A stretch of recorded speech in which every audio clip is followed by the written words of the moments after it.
Today we are partying like it is 2013 and I'm back doing a book haul because there's nothing I love more than talking about books I haven't read, except in this case I have actually read 2 of them. Recently I went on a trip to London to look after a friend's dog. I did some dog sitting, it was amazing, and it meant that I could also show the dog some of my favourite bookshops in London. And of course, when you frequent a bookshop, especially an independent bookshop that pays its taxes, it is only polite to buy a book. And oh, did I fulfill that criteria of my own moral framework. You can also think of this as the video equivalent of a loading screen of some other videos that I've been working on in the background that simply aren't cooked yet. They're still floppy in the middle. They need a little bit more time in the oven. And part of that quest was the wounds that I got here. Yes, I did this on the front line of making videos for you. And that is simply a story for another week. You'll have to make sure you're subscribed to find out how. But luckily, I didn't get any injuries acquiring these books, and maybe that's my lesson. I should spend less time trying to be ambitious with the video making and more time hunter and gathering books. Now, I'm going to set a precedent for how exciting this video is going to be by showing you, I think, my most interesting book in the haul, but you might not all agree. Some of you might even click off. Do I give a No, this book is called St. Pancras International, 150 Facts for 150 Years. And it's just a book about the history of my favourite train station in the UK. You don't have a favourite train station? Well, time to look inwards, I say. I love St. Pancras Station and the King's Cross area so much that instead of throwing a birthday meal or a birthday party for some of my friends, I forced them to go on a guided walking tour of St. Pancras and King's Cross, written by me. It was 2.5 hours long, and it was a way, actually, I think, to calm my friendship group. But the survivors really did survive, and I was very impressed with them. Anyway, I love learning facts about this goddamn beautiful station. I mean, look at it. And if you're ever there, but you've only ever been on the ground level of St. Pancras, can I highly recommend going to the first floor, because that's where the art is. There's these incredible statues. There's much nicer, quieter places to sit, and you can bathe in the ambience of the strange and beautiful history of St. Pancras Station. So while not to be smug, I was flicking through and I was like, I already know some of these facts. There's lots of facts I don't know. And I'm genuinely excited to dig in. I got this on Housemans on Caledonian Road, which is, again, if you like this channel, I feel like you would like that bookshop. Next, I bought 2 incredibly weird premise books. This one is one I'd had my eye on for a while, for the title alone. Canongate are republishing some of their more cultish classics, and this is one of them they wanted to republish with a nicer cover and draw people's attention to. It's called The Minotaur Takes a Cigarette Break. 5,000 years after having escaped Crete, the Minotaur finds himself in the deep American South, living in a trailer park and working as a line cook at Grubb's Ribs. Now, I don't know about you, but that is my idea of a great night in. And this one that me and Craig bought together because we both were very intrigued by it. We got it from Libraria, which is a beautiful little bookshop off Brick Lane, and it's a translation. It's called City of Rats. Can we take a moment for the end papers? And the premise is thus: when a pet rat finds himself locked out of his owner's apartment, he strikes out alone onto the pavements of Paris. But what begins as a strange and marvellous bedtime story soon spirals into an exhilarating whirlwind of murder, sex, unionized hamsters, courtroom drama, and finally, Armageddon. You can miss me with sad girl dramas about rich women that are sad and depressed and like to sleep on their sofas. I want the City of Rats. I must see Armageddon. Rest and relaxation can't reach me here. 2 second-hand books. They're coming in 2s at the moment. It's very arc-themed. Noah would be proud.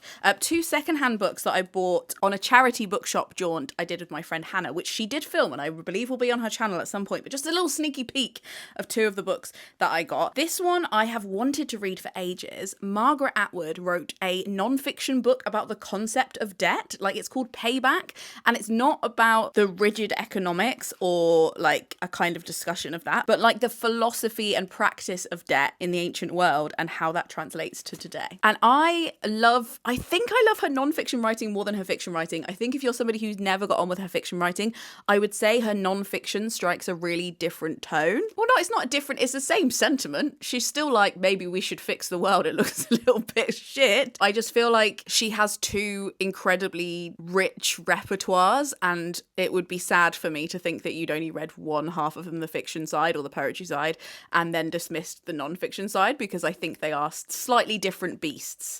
And I would say I prefer her non-fiction writing. I was very excited to find a copy of this in hardback and protected by some kind of staunchly huffy library acetate, which I am grateful for, I guess, because it brought this book to me, although I'm not a fan of it in general. So this was written in 1998 and this book was published in 2008. So she's an old girl, but I guessed because it's more about the philosophy of debt, it wouldn't have gone out of relevance. And then the second one is a book by Jeanette Winterson that I had not heard of, and I feel like I've heard of a lot of Jeanette Winterson books, especially because I used to work in the marketing department for her publisher and I studied her at university. This is called Boating for Beginners by Jeanette Winterson. Was there pizza before the flood? Were there secretaries or design-cut suede cat suits?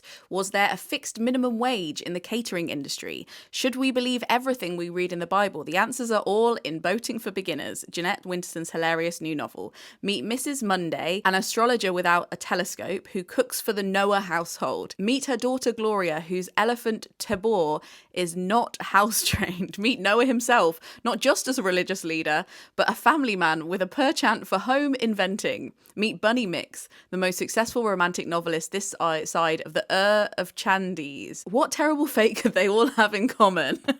For £2.50, I really think I bagged a baddie. This is 160 pages of what I predict to be pure bliss, and I can't wait to read it. Next, I kept my cool in Foyles, Charring Cross Road, one of the biggest bookshops in London. It's a staple, it's a cathedral, we love it, and I only walked out with one book, which I'm very proud of myself for. It's actually a book by Cottrell-Boyce, and it is signed. Not to flex on you, but it is signed. Frank Cottrell-Boyce is a really good children's writer, and I loved his books Millions when I read it, and he's also Waterstone's Children's Laureate. So he has been spending the last decade touring the country, finding out about how children are living and what's going on with them. He's also from the north. He lives and works in Merseyside, and as we know, power is moving northwards, or should we say to the middle, and we even have a prime minister that agrees at this point, so that's interesting. So I was really excited to read this, and I actually read it on the trip. A round of applause. No, settle down, that's too much applause. I can't believe I read this straight away, but it really hooked me from the first page, and I highlighted and dogged so much of it. I was interested in this book because, well, the first few pages are really well written, and I was like, tell me more. But I feel like as a child-free person, I run the risk of losing touch with what is actually happening with people that aren't my age. And believe me, I've got the older ones covered. I know a lot of them. I live amongst the retired a lot of the time. But when it comes to kids, my only real insight into that is some of my friends work in social work or they work in schools, and my friends that have children. And that's like anecdotal, but I'd like a little overview of what's going on with the kids and how they're doing, and if technology is frying their brains, and so that I have something to talk. Like, I feel like a lot of those friends that I talked about that have those professions, and also my friends that have kids, like they already have an insight into that, so I'd like to meet them a little bit closer to the place that they're at in their knowledge of what's going on with childhood, rather than just asking them to like teach me or tell me from the ground up. So that's my rationale for buying this book. I loved basically every chapter he talks about different age groups, but he also links it to stories we tell about childhood or told about childhood in the past. So he talks about Roald Dahl's depiction of Mike TV, and it's linked to like us watching screens now and how technology is affecting childhood. He talks about the Wizard of Oz and the housing instability loads of kids are experiencing and how that's affecting their education and what some people are trying to do about it. The Tiger Who Came to Tea and food poverty when it comes to education and how we're tackling that. How children whose parents are in prison are affected through the lens of the railway children. It's really beautifully written, and while I don't think it has a big spiraling message behind it, apart from we should probably protect the kids and fund their libraries and look after them a little bit better, I was really inspired reading it, and I think that it gave me a lot to think about. And I have a podcast on my Patreon where I break down in more detail what I'm thinking about the books and like read out quotes from the books that I'm reading and how I've responded to them. So I have no doubt that I will be making an episode very soon on a British childhood, how our children live now. Did I even say that was the title? That's the title. But I really think that as much as it's obvious that maybe if you're a parent, you might want to read this to know what your kids might be up against, or the kids that your kid might hang out with might be up against. I think that really maybe this is like a really weird left field child-free read recommendation, and it's given me lots more to talk to the friends in my life about, like where we're at with it. And I don't know, I just don't want to lose touch, you know. And another book I read straight away was New Skin by Sarah Wang. This is a book that follows the life of a woman in her 20s whose mother is addicted to plastic surgery, and she has been no contact with her for 3 years when she is summoned back to LA to look after her because her mum has had some serious health implications and has been admitted to hospital because of her various botched plastic surgery jobs. This is really dark and it takes life to really dark places, but I think what's interesting is that it's a commentary not so much on the actions of her mother, who is like a very difficult mother to be around and not ideal. So it's definitely a mother and daughter's tense relationship kind of story, but it also makes a comment about when we make beauty and whiteness mandatory and at the same time unaffordable to most, the backdoor industries that can rise up from that and how you can get caught in a web that you can't really get out of, and the kind of MLM nature of some of these backstreet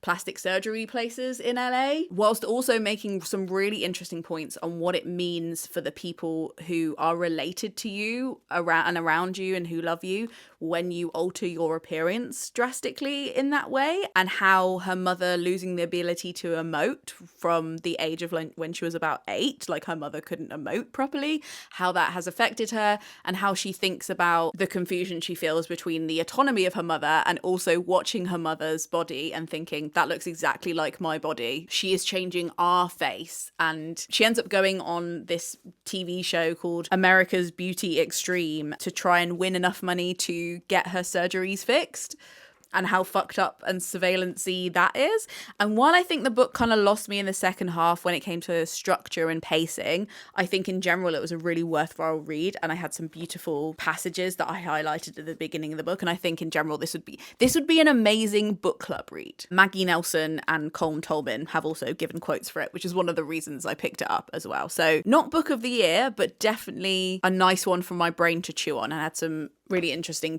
talks with people afterwards because of that book. And then finally, God, I would not have heard of these if I hadn't walked into a sensational bookshop, the London Review of Books, which is right next to the British Museum if you're in central London. I just love the concept of these. So basically, Dead Ink Books, which are a well-established and well-respected like indie publisher, have done this thing that they're calling a literary hoax, where they have invented an imprint of a fictional publisher, and they're calling it a playground where today's horror authors can let their imaginations run wild. They're fictionally republishing these books from 1993, which never existed, under the names of authors who never existed and are pseudonyms for famous authors that we don't know. And they've published a whole collection of these short horror stories that have really great premises. It was a real struggle for me to only pick up 2, and I've already finished one of them. Again, more round of applause. Stop it. It's too much. But I might go back for more because they're just brilliant little things. So the first one I picked up and I read was Our Little Group by Patricia Rivers, and it's kind of about a Mean Girls situation. There's 3 teenagers that are in a little friendship group, and the kind of meanest, most mysterious one, Jessica, ends up dying in a really horrible way, and everybody mourns her and they start planning a funeral, and then a couple of days later she shows up to work, she shows up to school like nothing's happened, and everybody else around them is also acting like nothing has happened, and it's only the other 2 teenagers in the friendship group who are like, did Jessica die? And then she starts showing signs that she might actually be dead, and it's really like, I feel like for fans of Mean Girls / Pretty Little Liars with a kind of darker twist, who also like Julia Armfield and Mona Atwood and stuff like that, then I think this is like the perfect intersection of those. And it's very short and I enjoyed it a lot. And even for somebody who's a little bit scared of horror, It horrified me enough to feel thrilled and satisfied, but not so much that I'm going to have nightmares. And then finally, the other book that I haven't read yet, but I'm totally reading next, is called On Fridays, We Eat Meat by A.S. Hopewell. Look at that cover. It's about like a group of kids that are on their summer holidays and they make friends with this person who has a huge ice house. And then they realise that some of their friends are growing better than normal. And I think it's because the person who owns the ice house is feeding them very weird types of meat. And you had me at 73 pages. Sold. So yes, I hope you're doing well and you're supporting Bookshops. Literally anyone who is an Amazon at this point, I would be ideal. Thank you. At the moment, our Patreon book club are about to start reading Yesteryear. If you didn't see my discussion of that last week, that's up here if you're interested. I look forward to telling you the story behind my battle scar very soon. And thank you so much for watching. Frog Snog out.